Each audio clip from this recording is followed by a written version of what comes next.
अस्सलाम वालेकुम and welcome to fast sports. You are watching golden boot. I am your host Ali Mirza और मेरे साथ मौजूद है मौज अहमद। आइए नजर डालते हैं प्रोग्राम में आज की टॉप स्टोरीज पर। प्रीमियर लीग में सनसनीखेज मुकाबले जारी। आर्सेनल और क्रिस्टल पैलेस के दरमियान खेले जाने वाले मैच में आर्सेनल की 0 के मुकाबले में 1 गोल से फतह। इटालियन सीरी ए का आगाज हो गया। एसी मिलान और बोलोनिया के दरमियान खेले जाने वाले मैच में एसी मिलान की 0 के मुकाबले में 2 गोल से फतह। फीफा विमेंस वर्ल्ड कप की चैंपियन हिस्पानवी टीम का वतन वापसी पर हुआ पुरतपाक इस्तकबाल। पाकिस्तानी कौमी फुटबॉल टीम 6 इंटरनेशनल मैचेस के लिए सऊदी अरब में शिरकत के लिए रवाना होगी। मैनचेस्टर सिटी की रीढ़ की हड्डी पेप गार्डियोला अपनी कमर की इंजरी के बाद प्रीमियर लीग से बाहर हो गए। जर्मी डोकू का मैनचेस्टर सिटी से आखिरकार मुआहिदा तय पा गया। वेस्ट हैम की यूसुफ अल नसीरी को अपनी टीम का हिस्सा बनाने की कोशिशें तेज हो गईं। आर्सेनल के मैनेजर मिकेल आर्टेटा ने गैब्रियल मागलेस के बारे में दिया क्या बयान। पोलैंड बाल्गन को प्लेइंग साइड का हिस्सा बनाने के लिए चेल्सी के राब्ते। क्या ये तकदीर बदलने में होंगे कामयाब चेल्सी की। अगर आप में टैलेंट फुटबॉल खेलने का तो अपने टैलेंट को शोकेस करें। अपनी वीडियोस भेजें हमारे दिए गए व्हाट्सएप नंबर पर और प्रोग्राम का हिस्सा बने। फास्ट स्पोर्ट्स बनेगा तमाम यंगस्टर्स की आवाज़, उन लाखों यंगस्टर्स की आवाज़, और पहुंचाएगा ये आवाज़ मुतल्लिका इदारों तक। ये सब कुछ देखिए तफसील से आज गोल्डन बूट में। Welcome back to golden boot. और प्रोग्राम में बात करेंगे हम प्रीमियर लीग के मैच की। बहुत ही इंपॉर्टेंट मैच आर्सेनल के लिए और क्रिस्टल पैलेस के लिए, और ये मैच हुआ है दोनों टीम्स के दरमियान, जहां पर आर्सेनल ने 0 के मुकाबले में 1 गोल से फतह हासिल की। इस मैच में कितना इंपॉर्टेंट मैच था और कितनी इंपॉर्टेंट विक्ट्री थी, और क्या ये 1-0 का जो मार्जिन था वो सही था या इससे ज़्यादा हो सकता था आर्सेनल के लिए। जी हाँ, बहुत ही कांटेदार ये मैच, और finally Arsenal manage to win this match by 0-1। जी माज, किस तरह से देखते हैं आप इस मैच को? कुछ अटैक्स तो हमें देखने को मिले हैं आर्सेनल की तरफ से, लेकिन उस तरह से क्लिनिकल परफॉर्मेंस नज़र नहीं आई। एक पेनल्टी जो मिली उसमें मार्टिन ओडेगार्ड ने वो गोल किया, और रेड कार्ड भी मिला टोमी यासू को। किस तरह से देखते हैं आप इस परफॉर्मेंस? क्या ये परफॉर्मेंस है प्रीमियर लीग में टाइटल जितवाने वाली? आई थिंक अभी एक तो सीज़न का आगाज़ है और इस वजह से वो अपने फुल ग्रूव में उस तरह दिखाई नहीं दिए आर्सेनल के खिलाड़ी। दूसरी बात, ये कन्वर्जन भी आपने देखा है वो इफेक्ट हुई है। ये जो पेनल्टी है ये भी अब पेनल्टी को मैं अब क्या कहूँ, ये डिसीजन जो था थोड़ा सा मुझे लगता है बड़ा टाइट डिसीजन था पेनल्टी का, और अगर ये पेनल्टी ना होती तो मोस्ट प्रोबेबली ये नील ड्रॉ हो जाता।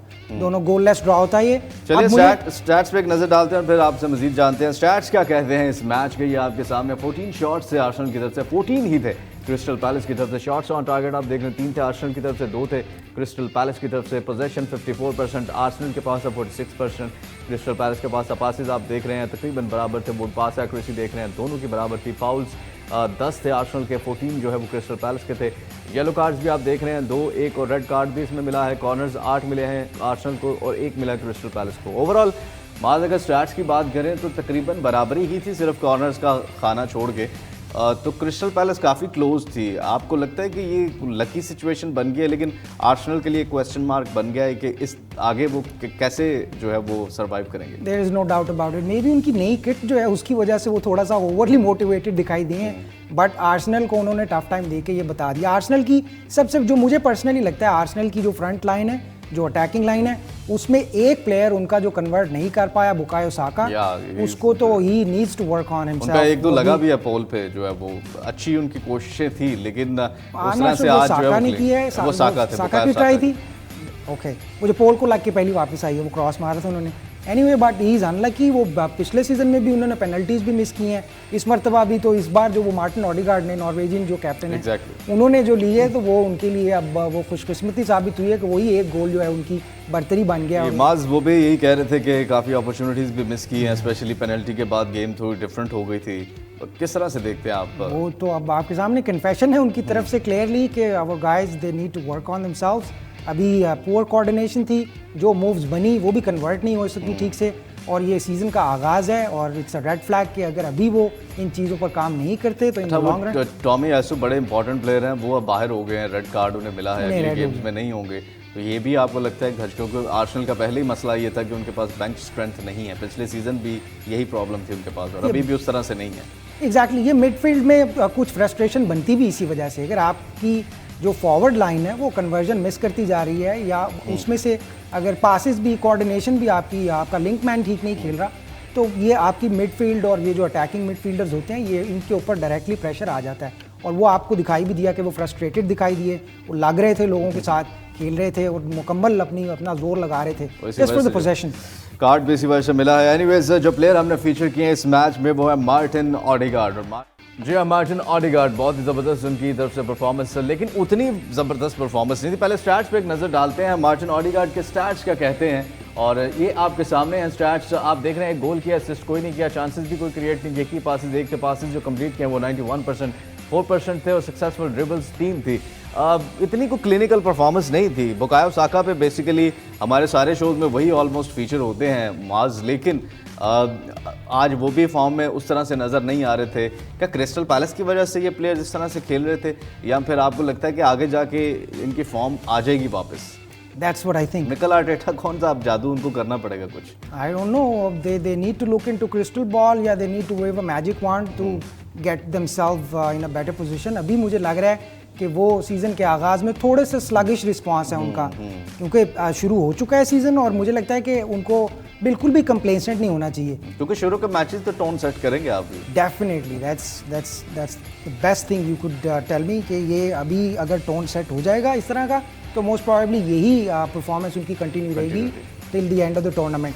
अब ऑडेगार्ड का जहाँ तक ताल्लुक है, वो अभी मुझे लगता है कि उनसे कुछ ज़्यादा एक्सपेक्ट किया जा रहा है। अच्छा, जितनी उनकी कैपेसिटी है वो मेरे ख्याल से 100% दे रहे हैं, और अगर टीम उनके साथ उस तरह सपोर्ट नहीं करेगी तो वो उस तरह परफॉर्म नहीं। चलिए लेट्स सी आर्सेनल के नेक्स्ट मैचेस में क्या, लेकिन ये अच्छी खबर है कि आर्सेनल ने ये मैच जीत लिया है, क्योंकि ये पॉइंट्स जो है वो बहुत मैटर करते हैं। इसमें ड्रॉ भी अगर होता है तो वो भी आपको आगे जो स्टेज पे जब आप पहुंचते हैं तो बहुत मुश्किल में फंस जाते हैं फिर। अब नेक्स्ट जो मैच हम जिसकी बात करने जा रहे हैं वो है इटालियन सीरिया का आगाज़ हो गया, और इटालियन सीरिया का पहला match AC Milan versus Bologna के दरमियान। एसी मिलान की बड़ी ज़बरदस्त परफॉर्मेंसेस थी, चाहे चैंपियंस लीग भी खेली है पिछला, और यहाँ पर अपना मैच जीत लिया 2-0 से। यह बहुत ही ज़बरदस्त परफॉर्मेंस एसी मिलान की, 2-0 से ये मैच अपने नाम किया है। ओलिवर जिरो जो है उन्होंने 11वें मिनट में पहला गोल किया, और 21वें मिनट में पुलिसिक का क्या ही शानदार गोल था, और पहले गोल पे भी असिस्ट किया उन्होंने। बहुत ही ज़बरदस्त परफॉर्मेंस के साथ देखते हैं आगाज़ अच्छा हो गया इटालियन सीरिया का, और नेपोली ने जीता था पिछला 33 साल बाद, और एसी मिलान कहीं नज़र नहीं आई थी हमें। तो आपको क्या लगता है कि इस सीज़न में अच्छा आगाज़, और खिलाड़ी जिस तरह आपने देखे हैं खेलते हुए फॉर्म में नज़र आ रहे हैं आपको? ये भी चैंपियंस लीग तक रसाई हासिल करना उनकी तरफ से it was something.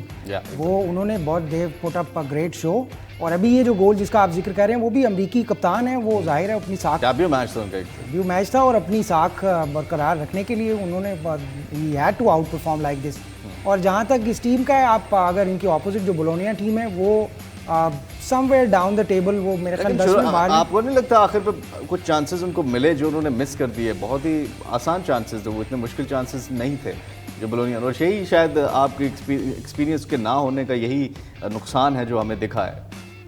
Well, you can say that. मुझे ये लग रहा था कि वो मैच के वो लम्हात थे जब वो डिसहार्ट हो चुके थे, और वो पूरी तरह से उन 2 गोल्स की बर्तरी को मुसल्लत कर चुके थे अपने पे, और फिर उसको रिस्पॉन्ड नहीं कर पा रहे थे। चलिए स्टैट्स पे नजर डालते हैं, इस मैच के स्टैट्स क्या कहते हैं, क्या परफॉर्मेंस है दोनों टीम्स की तरफ से। और ये आपके सामने स्टैट्स 9 शॉट से एसी मिलान की तरफ से, आप देख रहे हैं 17 थे बोलोनिया की तरफ से। शॉट्स ऑन टारगेट में भी तकरीबन बराबरी थी, 5 थे बोलोनिया की तरफ से, 6 थे एसी मिलान की तरफ से। पोजेशन भी आप देख रहे हैं ज़्यादा था बोलोनिया के पास, 54% था, 46% एसी मिलान के पास था। पासेस भी ज़्यादा थे, पास एक्यूरेसी भी आप देख रहे हैं ज़्यादा थी, और कॉर्नर्स जो हैं वो 6 मिले हैं एसी मिलान को, 3 मिले हैं बोलोनिया को। तो स्टैट्स की अगर बात करें तो नंबर्स तो बहुत अच्छे हैं, लेकिन नंबर्स सारे ख़त्म हो जाते हैं अगर आपके जो सिफर वाला खाना है गोल्स वाला वो सिफर ही रहे माज।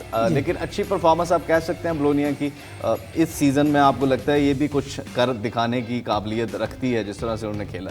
जी हाँ, उनके गेम प्लान से तो लग रहा था, बट फाइनली कहीं ना कहीं डिस्कनेक्शन था, कहीं ना कहीं वो सेकंड हाफ में आके इनको ठीक करने की ज़रूरत है। एग्जैक्टली, और एसी मिलान भी उनकी रेपुटेशन है एक सीरिया में, वो काफ़ी बड़ी टीम है, और इतने साल से परफॉर्म भी लगातार करते आ रहे हैं, उनके पास बेहतरीन खिलाड़ी भी हैं।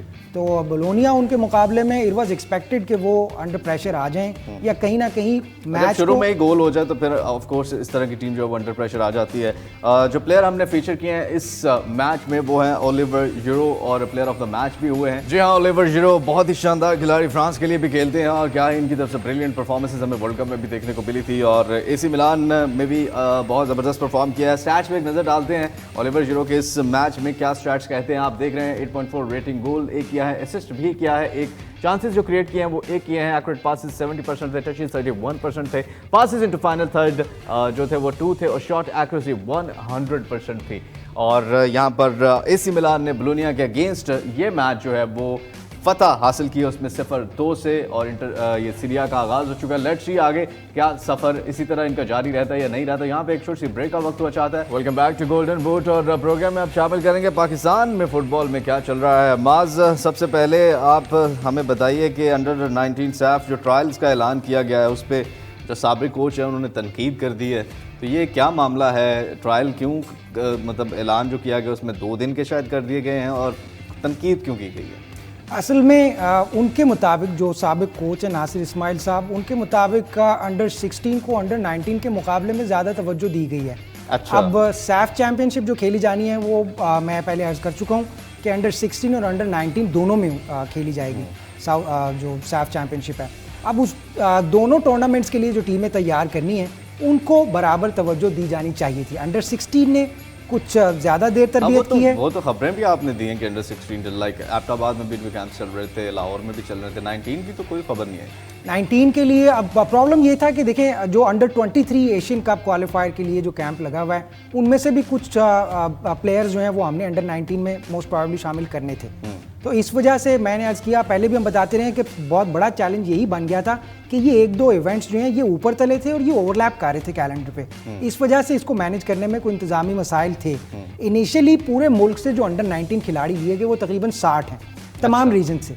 अब उन 60 में से 22 अगस्त से लेकर 24 अगस्त तक जो ऐलान किया गया है उसके मुताबिक इन 60 में से फाइनल 22 या 23 जिन्होंने ट्रैवल करना है वो लोग मुंतखब किए जाएंगे और फिर उनका कैंप लगाया जाएगा। अब इस पर एक रद्द-ए-अमल आया है, डेफिनेटली आना ही था। जो हमारी लोकल कम्युनिटी है उसने तनकीद की है कि आपने एक तो इसमें तवाज़ुन बरकरार नहीं रखा, अंडर 16 को थोड़ी सी ज़्यादा तवज्जो दे दी है और अंडर 19 के बारे में तो आपने बिल्कुल भी नहीं सोचा।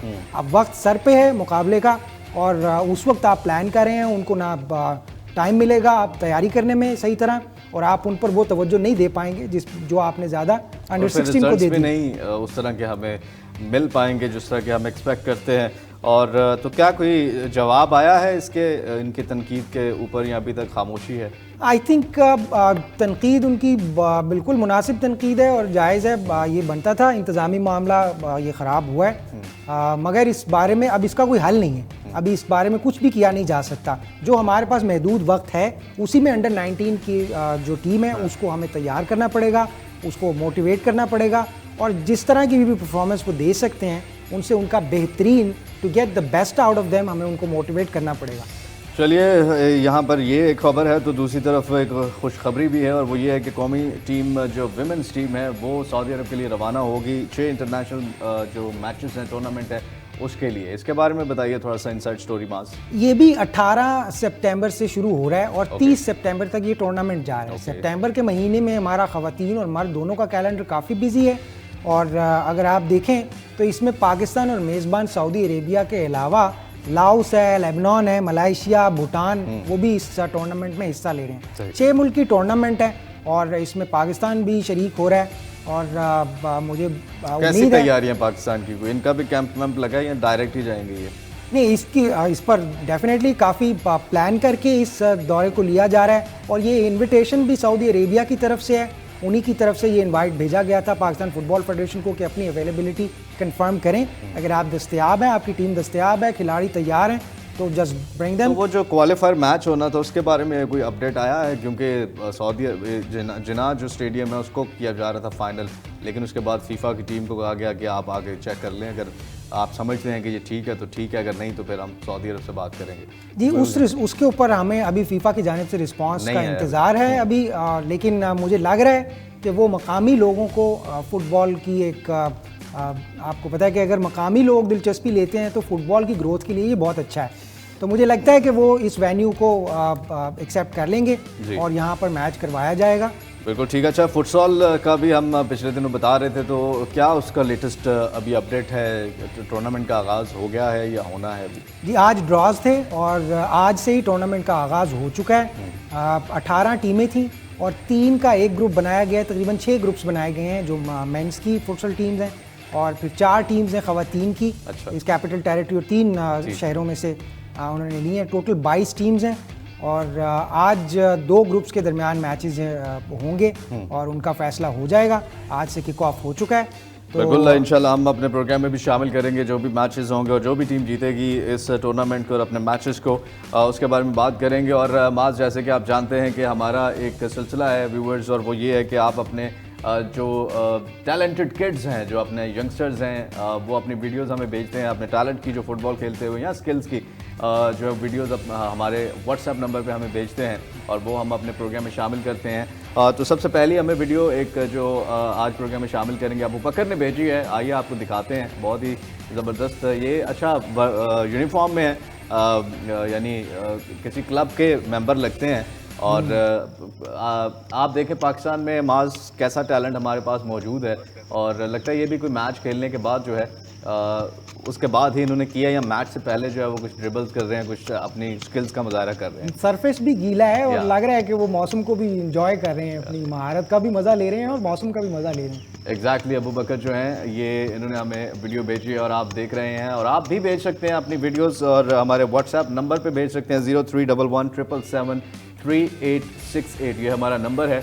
और जो पेरेंट्स हैं उनको भी स्पेशली हम ये कहते हैं कि आप अपने बच्चों की वीडियोस बनाएं। पार्क्स में जाते हैं आगे जो है वो वहाँ पे काफ़ी बच्चों को हमने देखा है और बड़ी बड़ी ज़बरदस्त स्किल्स करते हैं। स्पेशली हमारे जो नॉर्दर्न एरियाज़ हैं, जो गिलगित बल्तिस्तान है, जो बलूचिस्तान का एरिया, वहाँ पे भी हमने काफ़ी टैलेंट ऐसा देखा है और हमारे पास काफ़ी ऐसी वीडियोस मौजूद भी हैं। हम थोड़ी थोड़ी करके अपने शोज़ में चलाते रहेंगे। और आप जो है वो इन वीडियो से क्या है कि आप फीचर भी हो सकते हैं, आप हमारे शो में भी आ सकते हैं। और जो बच्चा हमें इस काबिल लगेगा, जो जिसका मतलब वो एक्सक्यूज़ नहीं है कि जी मेरे पास रिसोर्सेज नहीं है, मेरे पास ज़राए नहीं है, तो हम आपकी आवाज़ बनेंगे और जो मुतल्लिका इदारे हैं वहाँ तक पूरी हेल्प करेगा फास्ट स्पोर्ट्स आपको पहुँचाने की। एक और बड़ी क्यूट सी वीडियो है, अदन महमूद ने ये भेजी है लाहौर से। दिखाइए जी ज़रा अदन महमूद की, ये देखिए खेल रहे हैं और इनको अपनी फ़िटनेस पे थोड़ा काम करना पड़ेगा, है ना, आपको लगता है?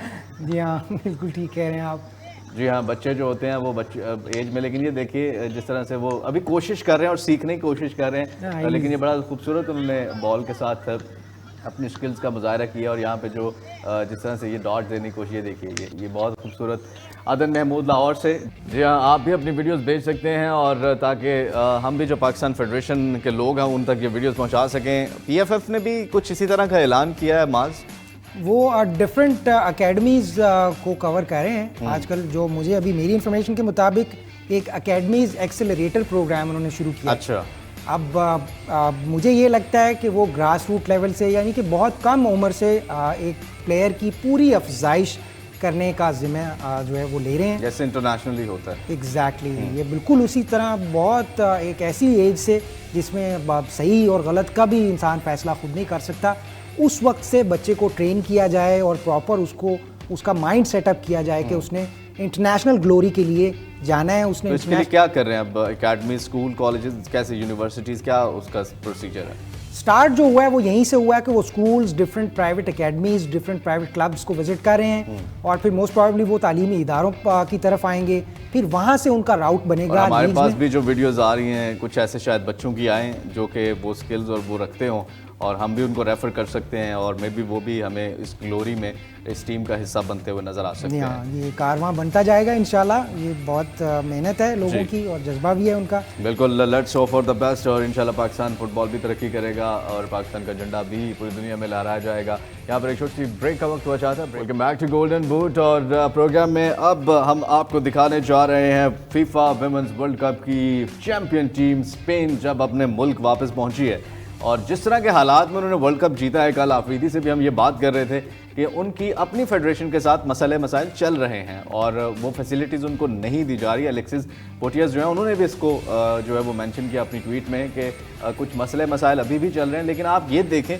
कि ये कितनी मोटिवेशन है हमारी टीम्स के लिए, हमारे यंगस्टर्स के लिए या उन मुल्कों के लिए जहाँ पर वो फसाइल या वो फैसिलिटीज़ या वो वसाइल नहीं हैं, कि उन्होंने इन हालात में भी इंग्लैंड जैसी टीम को हरा कर ये वर्ल्ड कप जीता है। जी हाँ, 2022 वर्ल्ड कप में जो स्पेन के मर्द ने कर दिखाया वो 2023 में औरतों ने कर दिखाया, और किस तरह फिर पुरतपाक इस्तकबाल भी हुआ है और बहुत ज़्यादा मोटिवेशन भी है काफ़ी टीम्स के लिए। कुछ बड़े बड़े नाम थे जो अपसेट हुए और बाहर हो गए, बड़ी टीम्स जिनके बड़े रिसोर्सेज हैं, बड़ी चीज़ें हैं, लेकिन इन्होंने साबित कर दिया है कि जब आप में पैशन हो, आपका हार्डवर्क हो और आप टैलेंट हो और आपको पता हो कि उसको यूज़ कैसे करना है, तो माज वो फिर करके दिखाया उन्होंने। एब्सोल्युटली, कोई डाउट नहीं। बिल्कुल। चलिए अब प्रोग्राम में शामिल करते हैं गोल्डन बूट। लेटेस्ट क्या है हमारे पास, पूरी दुनिया में क्या खबरें गर्दिश कर रही हैं, ये आप देख रहे हैं। दोनों बाजू फैलाए खड़े हैं और Manchester City manager to miss next 2 Premier League games after back surgery in Barcelona.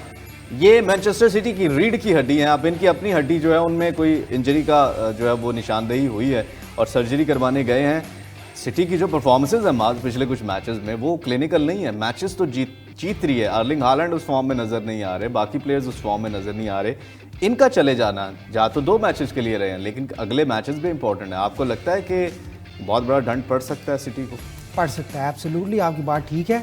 वो उस तरह खुल के नहीं खेल सकेंगे इनकी गैर मौजूदगी में, और अभी उनको उस तरह जिस तरह एक्सपेक्ट किया जा रहा है उस तरह परफॉर्म ना करने की वजह भी यही है कि उनके जो इंपॉर्टेंट खिलाड़ी थे वो चले गए। कैप्टन वो नहीं रहे, एल्काई वो भी बार्सिलोना जा चुके हैं, तो there have been a lot of changes. तो युवान मैन लिलो जो हैं अब उन पे कितनी रिस्पॉन्सिबिलिटी आती है, क्योंकि अभी तो पेप गार्डियोला इस सीज़न का आगाज़ था तो खिलाड़ियों को उस टेम्पो में ला रहे थे। अब उनके असिस्टेंट हैं, तो आपको लगता है वो ये जिम्मेदारी निभा पाएंगे? आई थिंक उनका बहुत टाइम गुजरा है पेप गार्डियोला के साथ, और उनकी सिंक्रोनाइजेशन और अंडरस्टैंडिंग पेप गार्डियोला के साथ बहुत बेहतरीन है। और मुझे लगता है कि इन 2 मैचेस में या 2 गेम्स में जिसमें वो एब्सेंट होंगे, उनकी एब्सेंस में भी वो, लेकिन ऑन फील्ड फ़र्क तो पड़ता है ऑफ कोर्स। जब आपका मैनेजर कोच जब आपको आवाज़ लगाता है ग्राउंड में, और यही फुटबॉल की खूबसूरती भी है कि मैनेजर जो है वो आपके ग्राउंड पे ही होते हैं और आपको आवाज़ देते हैं और आपके साथ इंटरेक्शन में रहते हैं। एनीवेज देखते हैं सिटी के जो नेक्स्ट मैचेस हैं उसमें किस तरह की ये ना हो कि बहुत ही शानदार खेल जाए और पेप गार्डियोला पे क्वेश्चन आने शुरू ये भी हो जाता है ना, जो वेस्टर्न मीडिया वो अक्सर ये करता है कि क्या इसकी वजह ये तो नहीं जी कि पेप गार्डियोला गए हैं तो खिलाड़ियों पर से प्रेशर ख़त्म हुआ है, तो वो जो एक सनसनी फैलाता है ना मीडिया, वो भी खबरें आती हैं। एनीवेज लेट्स सी, जो भी होगा हम आपके साथ शेयर करेंगे। नेक्स्ट हमारे पास क्या है, जर्मी डोकू के बारे में है। ये बड़ी अच्छी खबर है मैनचेस्टर सिटी के लिए। उन्होंने 55.5 मिलियन डील कर ली है। अब बेल्जियन विंगर और रियाद महरेज गए थे। रियाद में ट्रैवल जीतने के बाद काफ़ी खिलाड़ी और भी गए सिटी से। आपको लगता है ये उनके फिल कर सकते हैं उनके बूट्स को, ये जो बेल्जियन विंगर हैं जर्मी डोकू? मैनचेस्टर सिटी के लिए आई पर्सनली फील, और लोगों के कमेंट्स उससे मुख्तलिफ हो सकते हैं, लेकिन मुझे पर्सनली लगता है कि मैनचेस्टर सिटी के लिए अपना वो इमेज बरकरार रखना इस मर्तबा इस सीज़न में मुश्किल होगा। अच्छा, एग्जैक्टली, क्योंकि इनके की प्लेयर्स जा चुके हैं और अब ये ट्रांजिशन से जितनी जल्दी एडजस्ट करके रिस्पॉन्ड करेंगे तो मुझे लगता है कि लेकिन अभी भी बड़े खिलाड़ी हैं, अर्लिंग हालैंड भी हैं और भी 2-3 खिलाड़ी अगर आप नाम लें तो जो 2-3 गए हैं, और उनकी जगह पे आप जिस तरह ये जो खिलाड़ी हैं, आपको लगता है इनको भी वक्त लगेगा थोड़ा जेल होने में और थोड़ा? एग्जैक्टली, जो एक विनिंग कॉम्बिनेशन बना होता है ना, जब वो विनिंग स्ट्रीक आपकी टूटती है ना, तो फिर उसको दोबारा रीगेन करना और फिर वो उसमें थोड़ा सा टाइम लगता है, और यही आप उनकी, और ये शायद एक्सपेक्ट भी नहीं करना चाहिए, चाहे फैंस हों या चाहे पंडित्स हों या गुरुज हों, उनको भी ये एक्सपेक्ट नहीं करना चाहिए। लेकिन पेप गार्डियोला का फिर बात हो जाती है, क्योंकि हम पिछले शोज में बात भी कर रहे थे कि उनको अब इस सीज़न के बाद शायद स्पेन की जो मेंस टीम है उसकी कोचिंग के लिए चले जाना चाहिए, ताकि यही एक उनकी कैबिनेट में ट्रॉफी रह गई है जो नहीं है, तो ये वर्ल्ड कप जितवा कर वो ट्रॉफी भी ले सकते हैं लियोनेल मेसी की तरह। एनीवेज लेट्स सी ये खिलाड़ी जो है वो कितने मुस्बत साबित होते हैं और क्या आते ही इम्पैक्ट डालते हैं सिटी की टीम में, या वक्त लगेगा। नेक्स्ट क्या है, नेक्स्ट आपको दिखाते हैं। और West Ham are interested in signing Sevilla forward Yusuf Al-Nasiri, और the Morocco international has entered the final 2 years of his contract at the Spanish side. कमाल के ये खिलाड़ी हैं और क्या ही इनकी परफॉर्मेंस थी वर्ल्ड कप में, हमने देखी भी है। माज, आपको लगता है अच्छी साइनिंग है? डेफिनेटली, मुझे तो इनका वो जो क्वार्टर फाइनल में इन्होंने पुर्तगाल को जो गोल किया हुआ है, उसी गोल की बदौलत रोनाल्डो की पुर्तगाल भी, रोनाल्डो की पुर्तगाल को गोल की वजह से बाहर हो गई थी, उसी गोल की वजह से वो बाहर हुई थी, और उनका काफ़ी एक्सपीरियंस्ड खिलाड़ी हैं। तो वेस्ट हैम भी यानी बहुत सीरियसली देख रही है इस जो सीज़न को है कि ऐसे खिलाड़ी ले रही है कि जिसमें वो टॉप एटलीस्ट 5 में आने की कोशिश करें। एग्जैक्टली, ये पर्सनली अभी इनके लिए ये पर्सनली बहुत अच्छा हो सकता है ये मूव, क्योंकि इस ट्रांसफर से पहले वो इंग्लिश प्रीमियर लीग नहीं खेले हुए, वो स्पेनिश लीग खेले हुए हैं और वहाँ का टेम्परामेंट और वहाँ की जो तवज्जो है वो इंटायरली डिफरेंट है। यहाँ पर इनको काफ़ी और नजर लाइमलाइट में भी आ सकते हैं। और पहली 10 टीम्स में भी है वेस्ट हैम, और इसीलिए मुझे लगता है कि इस बार इनके लिए पर्सनली ये बहुत अच्छा होगा और इंग्लिश प्रीमियर लीग में इनका एक्सपीरियंस और ज़्यादा अच्छा हो जाएगा। जी हाँ बिल्कुल, और मोरक्को की परफॉर्मेंस के बाद काफ़ी खिलाड़ी उनके बड़ी बड़ी लीग्स में अब खेलते हुए नजर आ रहे हैं, कुछ पहले भी खेल रहे थे। नेक्स्ट हमारे पास क्या है? नेक्स्ट है जी Gabriel Magalhaes not for sale as reported yesterday despite links with Saudi side Al Ittihad. अच्छा, ये मिकेल आर्टेटा ने क्लियर किया है कि भाई ऐसी कोई बात नहीं है, कहीं नहीं जा रहे, ये हमारे ही प्लेयर हैं, लेकिन कुछ लिंक्स सामने आए हैं सऊदी अल इत्तेहाद, सऊदी प्रो लीग की नज़रें हर जगह फैली हुई हैं और वो जो है वो ले रहे हैं खिलाड़ी। आपको लगता है ये जो लिंक्स जो आते भी हैं ये कहीं ना कहीं कोई बात होती है, चाहे जितना मर्जी आप डिनाई करें जी नहीं ऐसी कोई बात नहीं है? हाँ जी, इन रूमर्स में कहीं ना कहीं डिलिबरेट अटेम्प्ट भी होती है और मुझे इस सिचुएशन में भी मुझे लगता है कि मिकेल आर्टेटा ने उस र्यूमर को एड्रेस किया है और उसके बरक्स अगर आप देखें तो वो इसको यूटिलाइज इस खिलाड़ी को पूरा नहीं कर पाए हैं। कल के मैच में भी अगर आप देखें तो वो दूसरे हाफ में उनको बहुत कम खेलने का मौका दिया गया है। ओके, तो उनको बेंच किया हुआ था। इस वजह से भी रूमर्स आते हैं फिर तो डेफिनेटली ये this makes a lot of sense कि वो उन्होंने इसी रूमर को एड्रेस किया है। वो उस खिलाड़ी को रखना भी चाहते हैं लेकिन उसको इस्तेमाल भी अपनी काबिलियत के मुताबिक करना चाहते हैं। चलिए लेट्स सी इनमें कितनी सच्चाई है रूमर्स में, या आर्टेटा बिल्कुल सही कह रहे हैं। नेक्स्ट हमारे पास क्या है जी, और ये है जी चेल्सी के लिए अब दुआ ही कर सकते हैं और तो कुछ नहीं कर सकते। नया मैनेजर भी खरीद लिया, खिलाड़ी भी खरीद लिए। आपको नहीं लगता कि चेल्सी को ये वाला खेल बंद कर देना चाहिए, ये जो अभी भी बोल्ड ट्रांसफर उन्होंने जो है वो उसकी अप्रोच कर रही है, और कुछ और तरफ तवज्जो देनी चाहिए कि क्या वजह है जिसकी वजह से वो नहीं परफॉर्म कर रहे उनके खिलाड़ी? बाकी लीग्स में बाकी टीम्स बेहतरीन खेलते हैं, जैसे चेल्सी आते हैं फेल हो जाते हैं। जी हाँ, मैं इस बात से आपकी मुत्तफिक आप हूँ। मोइसेस काइसेडो को देख लें, अब पिछले मैच में बिल्कुल कुछ भी नहीं किया उन्होंने, जबकि बहुत ही शानदार खिलाड़ी हैं वो, सबसे महंगे खिलाड़ी जो है वो चेल्सी ने लिए हैं वो। एग्जैक्टली वो मोस्ट प्रोबेबली रॉन्ग एरियाज पर फोकस किए हुए हैं। लंदन का कैपिटल सिटी का क्लब है तो इनसे एक्सपेक्टेशन भी शायकीन की ज़्यादा होती है। इंग्लिश प्रीमियर लीग के इंग्लिश फुटबॉल फैंस जितने भी हैं, चेल्सी और उनके लिए ऑब्वियसली एक अहमियत रखता है क्लब, इसीलिए। लेकिन मुझे लगता है कि वो फोकस उनका जो है वो किसी और तरफ है, और जैसे ही वो परफॉर्मेंस ओरिएंटेड खिलाड़ियों को इनकरेज करना शुरू करेंगे तो they will get back on track. चलिए, पोचेटिनो जो है वो उनके कोच हैं और इस सीज़न ही ये पहला उनका इम्तिहान है। लेट्स सी क्या आगे जो है वो रिजल्ट्स चेल्सी के लिए नज़र आते हैं। और यहाँ पर आज के लिए बस इतना ही। कुछ लेटेस्ट न्यूज़ थी, कुछ पाकिस्तान में फ़ुटबॉल के हवाले से खबरें थी, वो हमने आपके साथ शेयर की हैं, और आपकी वीडियोस भी हमने आपके साथ शेयर की हैं जो आप हमें अपना टैलेंट शोकेस करते हैं। अब हमारे व्हाट्सएप नंबर पर वो वीडियोज़ भेजकर, और बहुत शुक्रिया माज, आपने हमारा साथ दिया। आज के प्रोग्राम से अपने मेज़बान अली मिर्ज़ा और माज अहमद को इजाज़त दीजिए। आपसे दोबारा मुलाकात होगी। देखते रहिए fast sports, home of champions. अल्लाह हाफ़िज़।